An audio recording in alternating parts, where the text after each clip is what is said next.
1934-35ರಲ್ಲಿ ಪ್ರಾರಂಭ ಆದಂಥ sugar factory 2004ರಲ್ಲಿ ನಾನು ಸಚಿವನಾಗಿ 7-8 ವರ್ಷ ನಿಂತಿದ್ದಂಥ ಶುಗರ್ ಫ್ಯಾಕ್ಟ್ರಿಯನ್ನು ಪ್ರಾರಂಭ ಮಾಡಿದ್ದು. ಮಂಡ್ಯ ಜನತೆಯ ಜೀವನಾಡಿಯಾಗಿರುವ ಮೈ ಶುಗರ್ ಸಕ್ಕರೆ ಕಾರ್ಖಾನೆ 1933-34ರಲ್ಲಿ ಆರಂಭವಾಗಿ ಇಂದಿನವರೆಗೂ ಇಡೀ ರಾಜ್ಯದ ಕಬ್ಬು ಬೆಳೆಗಾರರ ಆಶಾಕಿರಣವಾಗಿದೆ.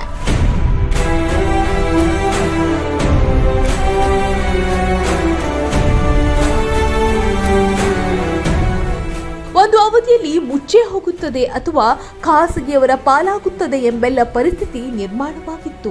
ಆದರೆ ಮಾನ್ಯ ಮುಖ್ಯಮಂತ್ರಿ ಸಿದ್ದರಾಮಯ್ಯ ಅವರ ಸರ್ಕಾರ ಅಧಿಕಾರಕ್ಕೆ ಬಂದ ಬಳಿಕ ಕಾರ್ಖಾನೆಯನ್ನ ಸುಸ್ಥಿತಿಗೆ ತಂದು ಸಮರ್ಪಕವಾಗಿ ಕೆಲಸ ಮಾಡುವ ದಿಶೆಯಲ್ಲಿ ಸುಮಾರು 50 ಕೋಟಿ ಅನುದಾನ ಬಿಡುಗಡೆ ಮಾಡಿದ್ದಲ್ಲದೆ ಕಾರ್ಖಾನೆಯ ದುರಸ್ತಿ ಕಾರ್ಯ ಮಾಡಿಸಿದರು.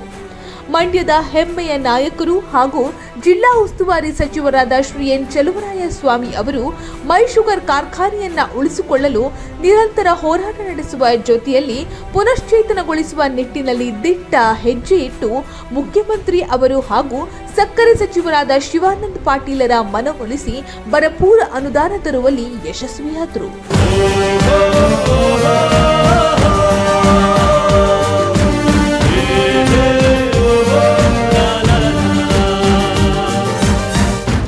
ನಾಡಿನ ಲಕ್ಷಾಂತರ ಕಬ್ಬು ಬೆಳೆಗಾರರು ಮೈ ಶುಗರ್ ಸಕ್ಕರೆ ಕಾರ್ಖಾನೆಯನ್ನೇ ಆಶ್ರಯಿಸಿದ್ದಾರೆ. ಅವರೆಲ್ಲರಿಗೂ ಸಿಹಿ ಸುದ್ದಿಯನ್ನು ನೀಡಿರುವ ಕಾಂಗ್ರೆಸ್ ಸರ್ಕಾರ ಕಬ್ಬು ಅರಿಯುವಿಕೆಗೆ ಚಾಲನೆ ನೀಡಿದೆ. ನೋಡಿಗರಿಗೆ ಇದು ಸಾಂಕೇತಿಕವಾಗಿ ಕಂಡಿರಬಹುದು.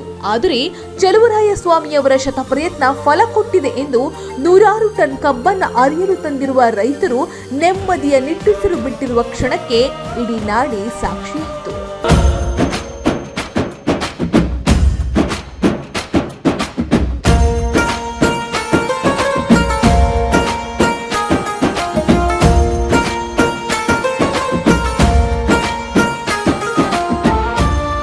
ಮೈ ಶುಗರ್ ವ್ಯಾಪ್ತಿಯಲ್ಲಿ ಸುಮಾರು 3 ಲಕ್ಷ ಟನ್ ಕಬ್ಬು ಅರಿಯುವ ಗುರಿಯನ್ನ ಹೊಂದಲಾಗಿದೆ ಎಂದು ಹೇಳುವ ಮೂಲಕ ಮಾನ್ಯ ಕೃಷಿ ಸಚಿವರು ಹಾಗೂ ಮಂಡ್ಯ ಜಿಲ್ಲಾ ಉಸ್ತುವಾರಿ ಸಚಿವರಾದ ಶ್ರೀ ಎನ್ ಚಲುವರಾಯಸ್ವಾಮಿ ಅವರು ಮಂಡ್ಯ ಸಹಿತ ನಾಡಿನ ಕಬ್ಬು ಬೆಳೆಗಾರರಲ್ಲಿ ಹೊಸ ಭರವಸೆಯನ್ನ ಮೂಡಿಸಿದ್ದಾರೆ.